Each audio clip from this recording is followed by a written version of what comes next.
Right. What's going on, everybody? This is JT here, where JT Invests in You. And I have a wonderful guest today. We have John Clarke, one of the co-founders of Algofi. How you doing, John? Good. Thanks for having me, JT. Of course, of course. Happy to have you. So why don't you just let my audience know, a little bit about yourself, and then let's just jump right into your project, Algofi. I'm sure a lot of my listeners know Algofi is the first mover in the space for a banking, lending, and borrowing protocol built on Algorand. So I'll just let you take it from there. Sure.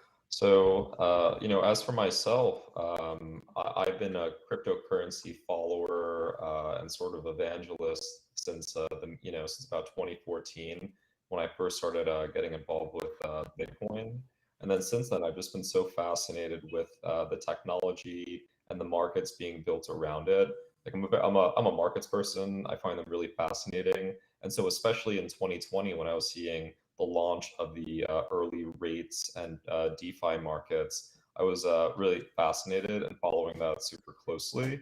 And that's what sort of led me to leave my traditional financial job in the hedge fund space with my co-founder Owen to look at something in DeFi. Because we were just seeing that there's a lot of inefficiencies, there's a lot of interesting things to innovate here, and that's sort of what started our search. And then the way that we arrived at Algofi, so basically we applied to a startup accelerator, Y Combinator, for the summer of 2021. And there we were building out some ideas in the DeFi space. And as we were studying the different chains, from all the dimensions like the technology specs, the community, the programs around the foundation, we found Algorand to be the most compelling chain, and it was so funny. We found it to be woefully undervalued by the market. Like there wasn't a very large building community. While Solana and Ethereum were taking off, Algorand was kind of lagging. And so we saw an opportunity with a really strong technology and sort of a space that wasn't being utilized. So that's sort of how we got involved. Awesome. Yeah, I'd argue that Algorand is still a little bit undervalued according to the market, but I think our time is coming. I've noticed that a lot of these smart contract platforms are valued at least in part based on their TVL, and that is one aspect where Algorand does lag behind some of its competitors. But I think that's quickly going to change with projects like yours, and Algo Mint, and then Yieldly, obviously, and Tiny Man. But there's so many more to come out over the next year that probably can't even keep up with it all once it starts coming out. But that's awesome. That's awesome. So, what is Algofi? Like, obviously, it's a lending and borrowing platform, but what sets it apart from other competitors like on Ethereum's chain, like Compound? Sure. So besides the performance benefit that we experience by building on Algorand, which is one of the largest things. What's great about building DeFi is that you inherit the security, scalability, and all of the good properties of the blockchain. Like we don't have to build any of that. We sort of just get that for free. So that's a very nice property. But what sets our lending protocol apart, besides the performance, is the fact that we've embedded directly into the protocol a stablecoin, which is helping solve a lot of issues around capital inefficiencies. Because in the Ethereum world, one needs to collateralize a position to mint a stablecoin, and then later over collateralize a borrow position to borrow against it when they're deploying that. You don't have to do this now by merging the two within Algofi. And then beyond that, we have so many ideas as to how to improve the actual lending protocol process that we're planning on doing in a later version in 2022. Like to give you an example, one thing you need to use collateralization essentially to do a borrow. You need to post say 150% of some asset to borrow 100% of another, but it doesn't take into account the correlation between the collateral and what you're borrowing. So let's say you collateralize a stablecoin, borrow with a stable, that collateral factor should be allowed to be a lot higher, but most protocols don't take this into account. So, and not to get into the weeds too fast, but we basically have a lot of ideas as to how to make rates markets more efficient, and we plan to do that with Algofi. Yeah, of course, and for anyone listening that hasn't used it yet, it's really a game changer. I mean, within the matter of seconds, really, you can post your collateral and get reasonable interest rate loans. No need for a credit check. No, 2, 3, 4 business days before they get back to you, and then obviously like another week before the money hits your account. It's pretty revolutionary. So I guess we can skip over my next question, which is what problem is it solving? Because I think we did just cover a lot of that, and we will continue to do so. But how do you think Algofi is going to help the broader Algorand ecosystem? Sure, that's a great question. So, in our view, in any market, the core things that you need to be able to do are access assets and leverage. And we see this in the traditional financial system where countries where there's a lot of economic success have credit facilities, places where you can go and borrow money leveraging some kind of collateral or say your future cash flows. And this allows people to make purchases that enhance their life, like investing in a house, through a mortgage, or investing in a business. And so Algofi is sort of bringing that opportunity to the blockchain. And the early applications right now are mostly leverage trading or leverage yield farming. In Algorand, that's specifically via Tinyman or Yieldly, and then the future trading venues, like we see that Algodex is coming live. I anticipate there will be a lot of cross pollination between Algofi and Algodex trading, and future protocols coming. But more broadly, Algofi offers leverage to support any kind of credit required operation on the blockchain. So the fact that I think if I had to summarize it, Algofi provides leverage, which is something that's really required to run the traditional financial markets and definitely the DeFi markets. Yeah, it really opens up a lot of opportunity. I personally myself, I use or I have been using KuCoin to lend out my stable coins and earn a yield that way. And I've also used one of my stock brokerages, M1 Finance. I'm sure plenty of people use that one to take out a loan against my assets, which was really great because I was able to get one at about 2% and pay off high interest credit card debt with it and just kind of swap it over to that. But it's great to have similar access to these types of funds, these types of borrowing and lending right on the Algorand platform. It's really a game changer, especially for all of us in the space currently.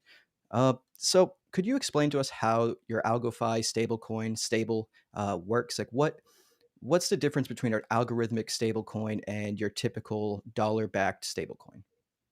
So a typical dollar-backed stablecoin is sort of what it sounds like. You have a bunch of fiat sitting in a money market, and then we have digital coins getting issued against that. And the managers of that fiat treasury can actually deploy the capital to earn yield. That's how a lot of these stablecoin treasuries make money. They either charge you a fee to mint it, or better yet, we'll just kind of like I think Robinhood does this. We'll take some of the cash that's just being sitting there latently, and invest that in money markets or other instruments to earn yield.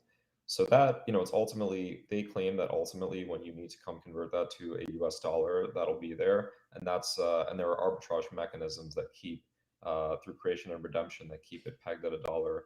Algorithmic stable coins are trying to do the same thing. It's a stable coin that is pegged to some feed. So often it's the US dollar. And the way that it works is you have a smart contract that requires there's always some amount of collateral greater than $1 backing the stablecoin. So that's the thing that we have working for stable, where no matter what, there's always going to be at least $1 worth of collateral backing the coin. And when, say, for example, collateral starts to dip, the minters of stable are required to come and post more collateral to satisfy this requirement. Otherwise, they can get liquidated, in which case their loan is repaid, but their collateral is seized at a premium, or rather, where the liquidator earns, some incentive for doing the liquidation. So, it's very cool that you can sort of, without having to actually use US dollars, you can get a coin that trades like one.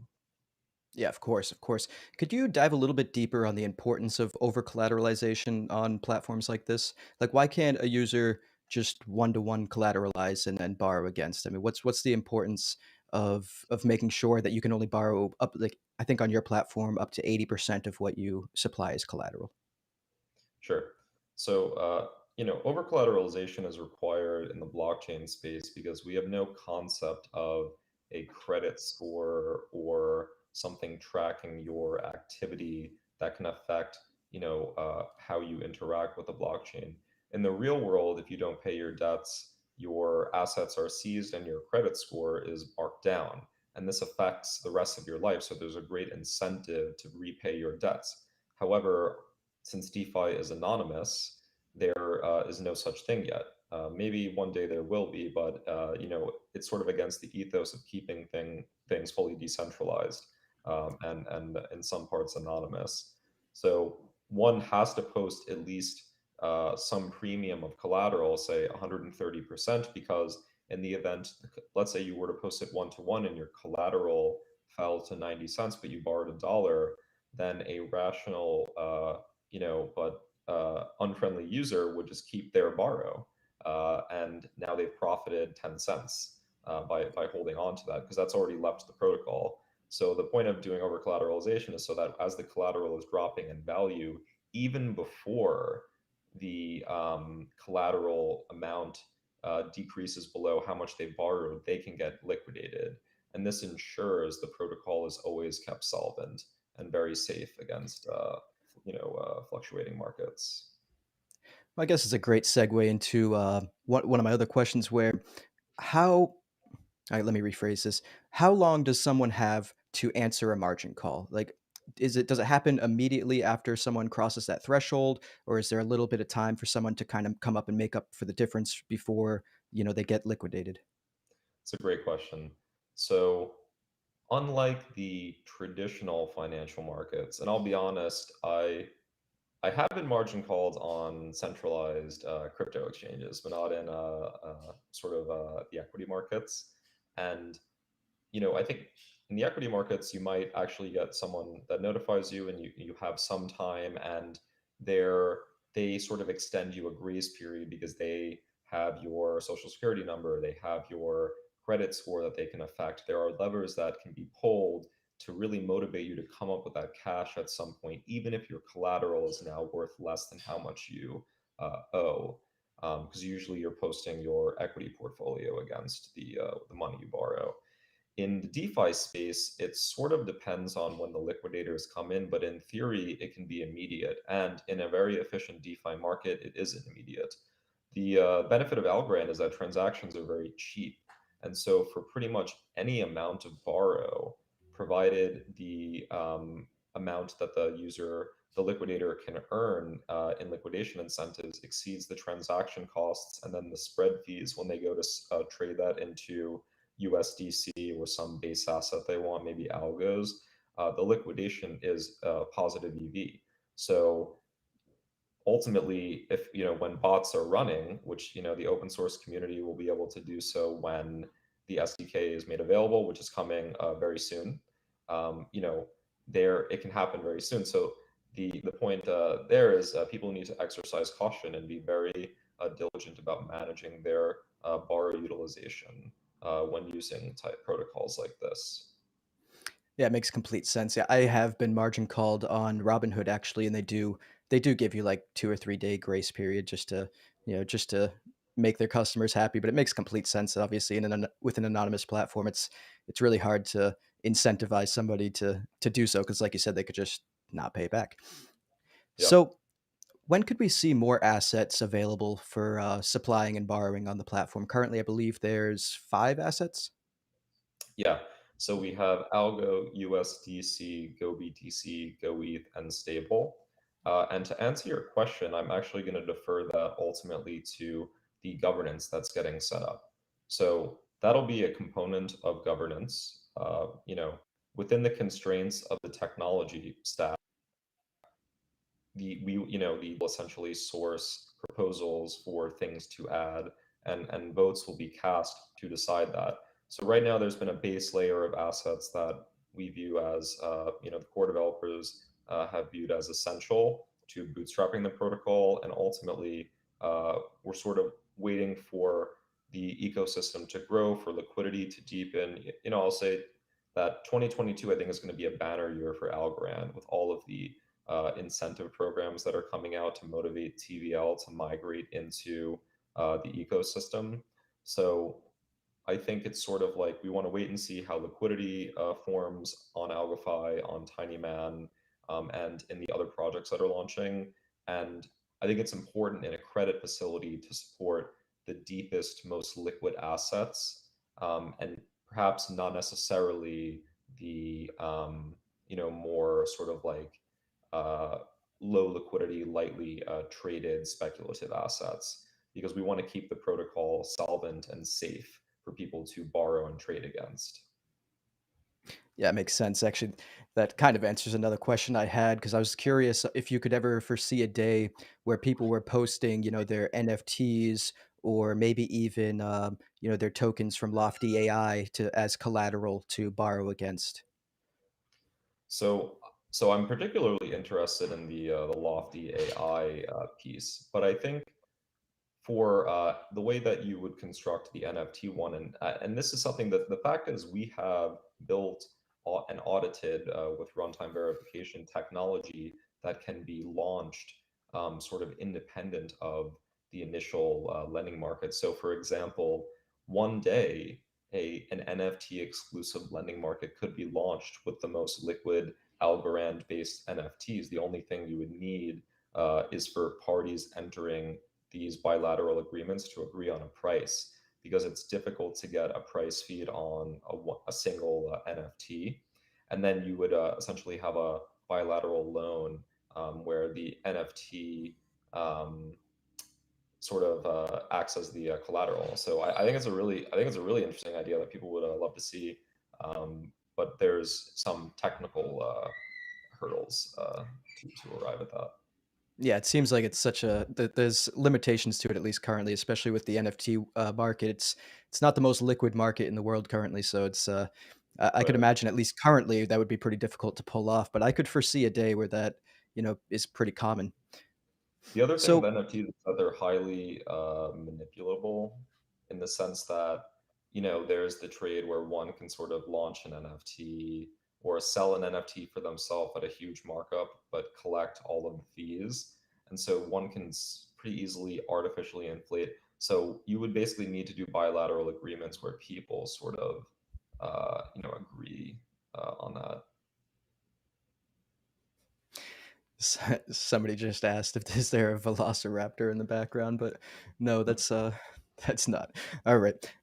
So what sets the supply and borrow APYs on the tokens that you have available? So there is an interest rate model being used by the Algofi protocol called the jump rate model. And essentially, what happens is after a certain amount of borrow utilization, so essentially, as you have a set amount of supply and a lot of borrowing activity is happening, and the interest rate is growing linearly as a function of that utilization. But at a certain utilization level, the interest rate will grow rapidly. And that parameter is meant to dissuade further borrowing past a certain amount to make sure there are plenty of assets left for lenders to come uh, uh, withdraw their assets. And the point of that is, you have X has been supplied, but an amount has been borrowed. So if all the lenders wanted to come and take their assets back, that is not something that is technically possible. But the way the interaction works in practice, and you see this across all the lending protocols, is not everyone, and a lot of lending and credit, all the lending and credit businesses and the stablecoin businesses rely on this fact. Not everyone pulls their money out all at once. And the reason for this is as more comes out, the interest rate is going to become super, super attractive. So the people that stay in the pool are going to get compensated massively for keeping their liquidity there. So basically, to answer your question, it's a function of borrow demand, and after a certain point, it becomes so punishing to borrowers that borrowing activity tends to slow down at that level. and more lenders come in to earn this higher lending APR because the lending rate and the borrower rate trend up together. Yeah, that makes sense. Like I said, I use KuCoin a lot, and it's almost like Yeah. you can kind of tell when the market is getting overheated or, maybe a little bit too greedy because the interest rates on some of these stable coins will be like 35%. Like people are willing to take out a loan on a stable coin about 35%. But then you see when we come down a lot, we're in that fear zone, it reduced down to like 5, 6, 7%, just a pretty moderate rate. So, that makes complete sense. Now, how will the governance structure work? I know you touched on that a little bit before, but if you could expand on that just a little bit, that would be wonderful. Sure. So, the core developers are mulling a lot of different approaches for governance. We've seen one get executed with success already within the Algorand ecosystem, and this is the Algorand Foundation governance. And they have audited contracts that have enabled them to, sort of everyone can stake their algos, cast a vote using, fairly simple zero value payment transactions, and that worked.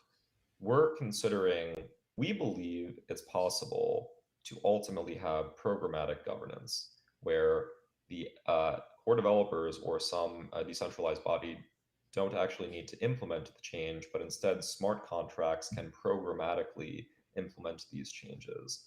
And in January, AVM 1.1 will unveil inner application calls. This essentially allows applications to send transactions to other applications that are not strictly payment or asset transfer transactions. So, you know, that would actually enable us to get some sort of programmatic governance, which we think is highly possible. But we're sort of mulling the pros and cons of one versus the other and charting a path toward full decentralization. But it might make sense to start with the more of the foundation approach because it's a lot more extensible. It's a lot easier it's a lot harder to incorporate every single thing a user might want to govern in a smart contract than it is in something more generic like the Algorand Foundation vote. Of course. Now, will users have an easy time proposing different proposals to the platform? Because one of the one of the few drawbacks, at least I heard throughout the community for the first governance period for Algorand, was that nobody really chose those two choices that we had to vote between. It was almost like the election here in the United States, where you're given a Democrat and a Republican, and nobody really asked for them, and but you got to choose between them. So I Yeah. know a lot of us in the community would like to see more of the ability to make proposals for the governance structure. Will this be something easy for users on Algofi?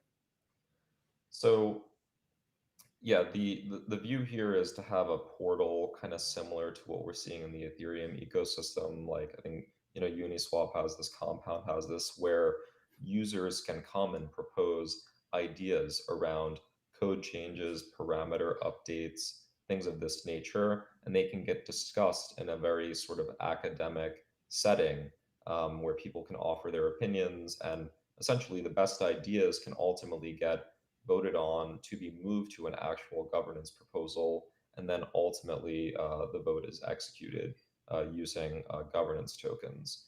So, I agree. Like, we want to bring more sort of openness to the end user. I understand where the foundation is coming from, though, where they now have this large, ecosystem that they sort of need to govern, and they're making sure that the vote, the thing that's being proposed, in either case, the outcome is not disastrous. Like I understand where they're coming from. I think eventually they're charting a path toward full decentralization, and we're doing the same thing, where it's not going to be that way on day one, but over n years you can get there, and I think that's the prize.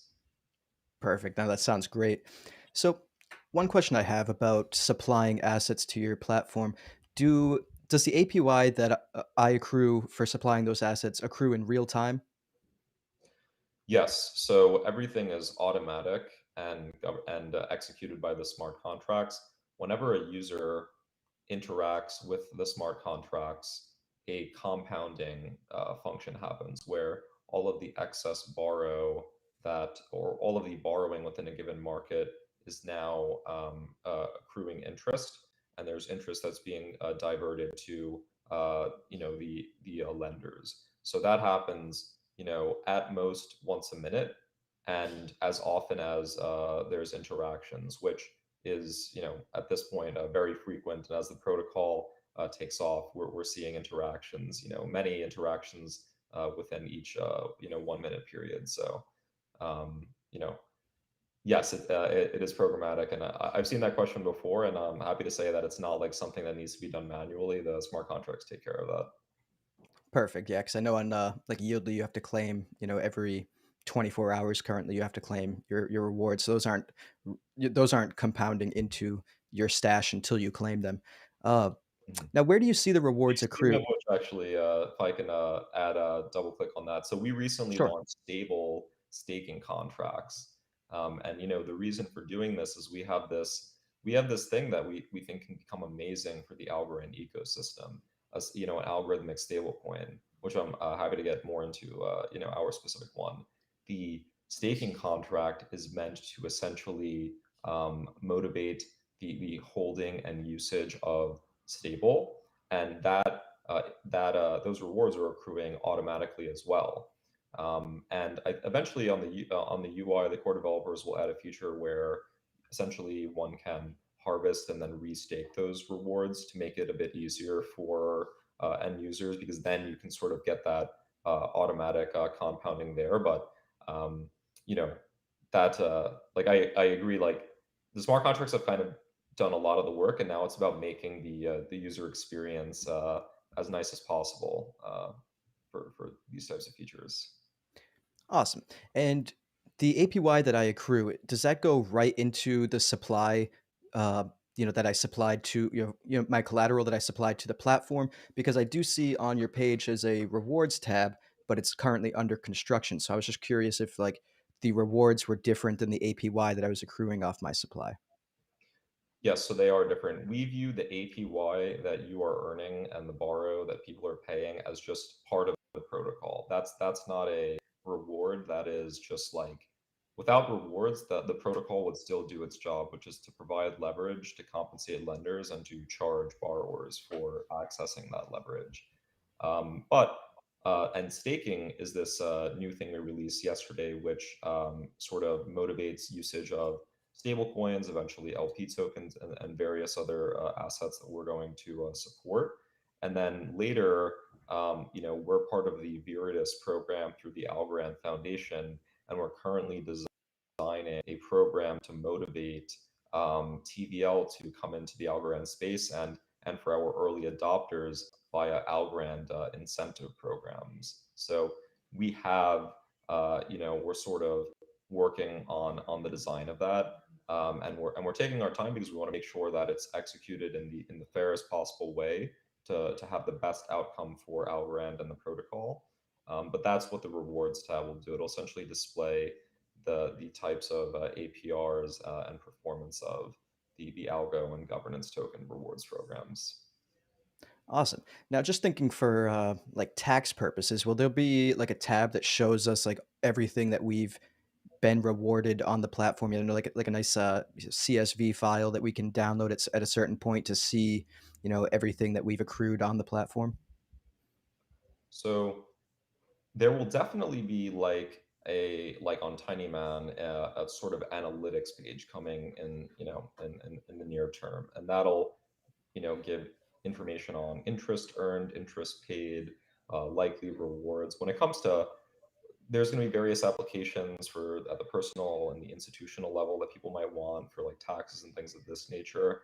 I think for that, that's something that we'll definitely consider as the core team. But I also believe that when the SDKs become available, there will be a lot of open source activity producing all sorts of tools on top of the first lending primitive and stablecoin on Algorand. And I'm already talking to a lot of teams that want to build with our tools and smart contracts. And I think that you'll be seeing things like this, like tax tools and integrations with Coinly. So, we have a lot on our roadmap, and I think that's an item that we'll definitely be considering, but someone might beat us to it. Yep, yep. Yeah, it's always a race in this space. Everything happens so fast. So, why is there a current supply cap on the assets that are available on the platform? Like, yeah, I believe it's about $10 million for Algo and USDC. I think it's a little different for some of the other ones, but why Sure. does this cap exist, and when would it be lifted? Great questions. So the cap is there out of an abundance of caution for the initial launch of the protocol. We've done our due diligence and have worked with the leading experts on Teal smart contracts. So we have the fullest confidence that these smart contracts are safe.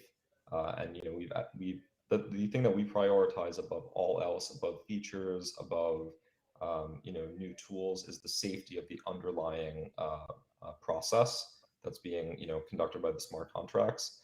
However, you know we sort of wanted to launch it where there was a base level of capital that would be enough to seed the borrowing activity that we might want to see across the stable coins and the Algorand market. We saw that there was a lot of demand for USDC recently, but in response to that, allocators came in and lent a bunch of USDC to earn the APR. So, shortly to answer your question, we wanted to launch with caps that we believed would demonstrate the protocol is working and really useful and interesting. And we're looking forward to raising those, particularly around the governance churn and as more stable coins migrate into the ecosystem to provide them a place to earn some interest and leverage against. So I don't have a date today on when the caps are getting raised, but I'll say soon and stay tuned. Awesome, awesome.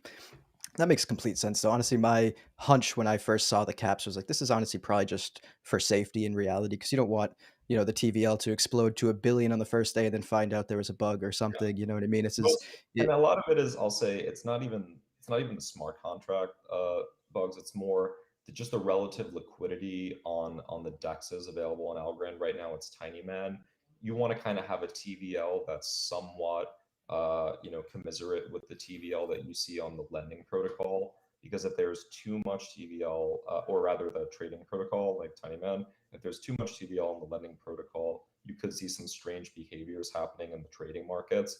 And we just want to make sure that the Algorand ecosystem grows smoothly to motivate more people to get involved, which benefits everyone because as more TVL comes in, interest rates get more stable, the markets become deeper for people to borrow from, and it just gives Algorand the good name. It continues to reinforce the good name that it has today.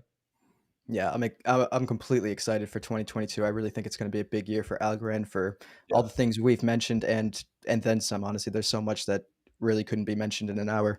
But I let's think just in 2022 we can see, in all honesty, I think we can see 500 to 1 billion of TVL in the Algorand ecosystem.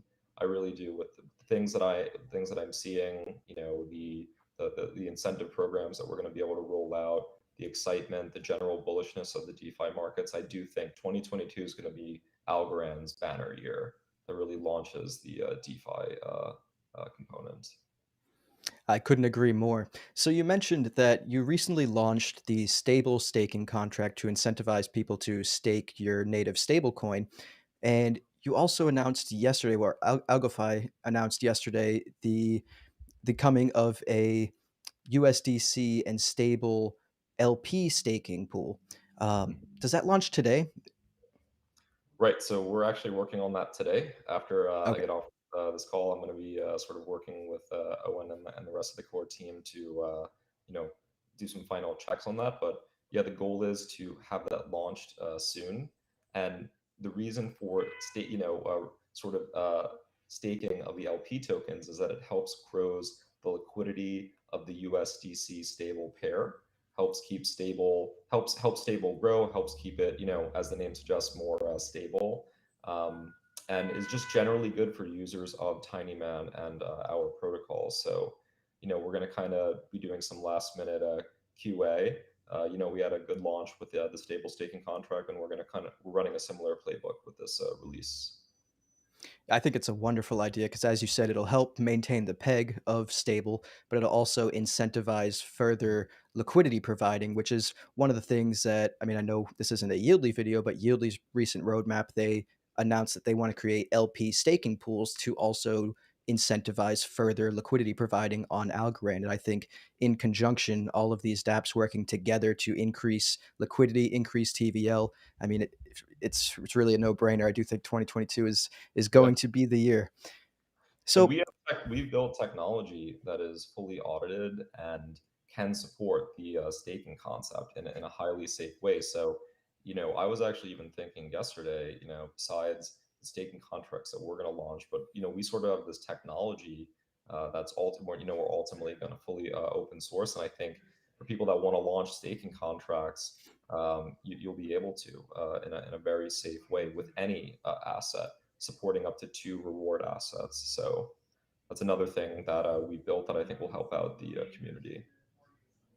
awesome, awesome. So I have one last question, and then we're going to move on to questions in the comments section. I already pinned like 6 questions or so, but if you have any questions and you're listening, just send them down in the chat. What are the most interesting strategies you've seen utilized on your platform so far? I know this is very subjective, but just a fun little last question to kick it off before we move on to the chats. Sure, I love this question. And I'll preface this with the classic, this is not financial advice. Of course. However, I think I saw a lot of Reddit posts, especially in our subreddit. I think one that I really like is people are coming in, staking algos, borrowing stable, and then trading into Yieldly or other, basically inflationary assets that they're using the Yieldly staking contracts for. So this is like a leverage yield farming because you can earn interest on your on what you're lending, your collateral, and then earning interest on the thing that you are trading into. And then the other one that I like is just people getting the classic one is just leverage trading positions where you have algos, you lend that, and then you borrow stables against that to trade into more algos, into Bitcoin, into various positions. Now you can just sort of magnify your exposure. However, these all come with risks, right? Because if Yep. the market moves against you, the APR, one that was actually this was actually a pretty interesting one, but it was quite important for I think for the community to see. But when the USDC borrow rate increased because there was significant borrow demand, that made some of these yield farming strategies unprofitable for a time. And those are just the parameters that you need to be mindful of when conducting these strategies. So I would just suggest that, when people do these very fun strategies, start small and sort of build into it and build a process around it. Um, and then kind of increase your exposure. Awesome. Yeah, it makes complete sense. I also do something similar, at least as of right now, where I borrowed against my Algorand to essentially swap into Yieldly and stake in the Yieldly pool. I am waiting for my stable coins to come back to me from KuCoin because I'm super excited to put those to use. But as of right now, they're still in a lending contract for like another week or two. So have a little bit of time before that happens. Hopefully the pools don't fill up on Algofi before that happens. But let's move Mhm. on to some of these chat questions. So Alfonso West we have here, and he asks, "Are there any plans for an on and off ramp for Algofi?" I would imagine So I would imagine he's talking about a fiat on and off ramp. yeah. So we this is on the roadmap still. We've been talking about this since we launched, and we're now in chats with some providers. I think we want to get through the end of the year, getting a number of the DeFi specific things online, and particularly we're now focusing extensively on the stablecoin, thinking about the different kinds of mechanisms that we can employ to grow and stabilize it. Because I think just like Terra or other platforms that have launched a stablecoin, we the Algorand ecosystem can do the same. That can become. I think stable can become the sort of key. Besides algos, I think it can become the sort of cornerstone asset, stable asset of the Algorand ecosystem, and I think that can help. The brand and sort of get Algorand, more exposure, just like the stablecoin of Terra sort of electrified that blockchain and sort of encompassed what that chain was all about. So I think there's a lot of potential there. And then for the on the fiat on and off ramp though, we're still working on that. And I think just like TinyMan integrated MoonPay, we're going to do something similar to help out users. Of course, we will we're taking we listen to the advice of council, and we're going to take that into consideration as we roll this out. But I think we're still excited about releasing something on that. Awesome, awesome. That's what we like to hear. So, moving on, we have Sean Crosby, and he asks, if you supply stable, will there be a yield for doing that in the future? Because as of right now, the supply APR for stable is 0% and the borrow APR is 2%. So, will there be a yield in the future for supplying stable? So that's a good question. I think we we're considering embedding that directly in the lending protocol. However, right now, for someone that wants yield on minted stable or a stable that they go and buy in the open market on Tinyman, they can use the staking contracts. So I think people should consider the staking contracts the source of yield, the inflationary source of yield for stable. And we're going to consider embedding something in the lending protocol itself so users can earn yield, but also borrow against. Awesome, awesome. So we have Crypto Crusader, and he asks, "What is the estimated date of governance starting?" I know we spoke on that before, and you don't really have an exact date, but maybe maybe like a month window or something. If you have any sort of hints, I know you don't want to dive too deep into it. Yeah, I don't have an exact date for the community, but something will come out in Q1. We're going to launch something in Q1 that can help us sort of bootstrap the governance process and get our governance token out there to users. Awesome, awesome. And this question we did just recently answer, when LP staking, and you said right after this call you're Yeah. gonna go figure that out. So I'd imagine, unless you have any more to add, that is the answer. Let's see. Oh, I know this one's a joke, but Crypto Crusader here. John, can you share your seed phrase? No, no, I can't. Of course. So we have Adrian with a real question. Are there any regulation risks for Algofi and stable? Yeah, so I think there's a lot of activity in the stablecoin space, and there's been some rhetoric from the SEC on stablecoins. I can say this: we're working with the best lawyers in the space that are helping us navigate the very diverse, evolving regulation around this, and we're going to do what we need to do to make sure or do our best for stable to grow and to become this key asset of Algorand. So like a lot of things in DeFi, there's some regulatory risks, but they can be managed well by teams with good lawyers and a plan, and I would consider us part of that. Awesome, awesome. And let's see, one last question. I think, yeah, one last question.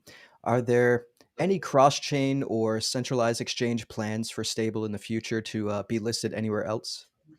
Yeah, so pretty much in the days after we launched, we've gotten reached out to by a number of exchanges, and we're sort of, I think we're really focused on building a great product for users. That's our focus. We're not like, let's go list on exchange right away, but there are usage reasons why you might want to be on an exchange. It deepens liquidity, it gets it into the hands of more users. I think on that front, that's another discussion we're going to have with lawyers and work the process. But people are reaching out, and so I think it's more a question of like timing and the legal piece. Awesome, awesome. Well, that wraps it up for our questions from the chat. John, is there anything that we haven't discussed today that you would like to mention about your project? Sure.